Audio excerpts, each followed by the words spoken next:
So hey guys, meron nga pala akong i-share sa inyo.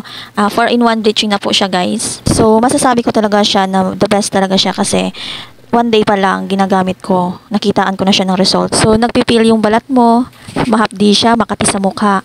Pero maganda yung resulta. So hindi ko lang kasi talaga kinaya kasi pag naliligo ako, nagsasabon ako, sobrang hapdi talaga. I'm a sensitive skin. Hey guys, mayroon po akong i-share po sa inyo, no? 2 days ko pa lang ginagamit yung product na yon. Professional Skincare Formula Bleaching Cream 4-in-1. Guys, ang ganda niya, grabe. Oo, makikita niyo po talaga na legit kasi nagbabakbak yung mga balat ko. Pinong-pino lang yung pagbabakbak niya. So actually, hindi talaga siya nakikita na sa pagbabakbak na malalaki kasi pinong-pino. Pero pag nararamdaman mo, hinahagod-hagod ko yung dito ko. Na ano siya, natutuklap.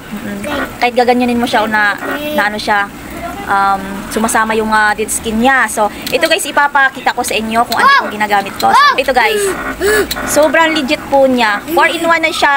And then, ano lang siya kunting-kunti lang laman niya pero halagang 28 pesos lang guys. 28 pesos lang plus shipping. Pero pag bumili kayo ng marami, so bumili ako ng 5 or 5 or 6 yata yon. So, free shipping fee na siya. So, ayan.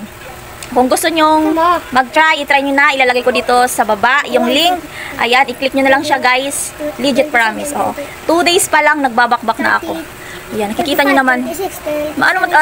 Yan. Kita nyo naman, diba? Ito, oh. Pinong-pino lang kasi yung pagbabakbak niya. Oh. Pinong-pino lang siya. Hindi siya gaano kita. Pero pagka titigan mo sa salamin, nababakbak talaga siya. Tapos after nung pagbabakbak, namumula. After nung pamumula, parang mangingitim ka. So, after nung pangingitim, dun puputi ka na. So, yan lang guys ang share ko. See you. Bye!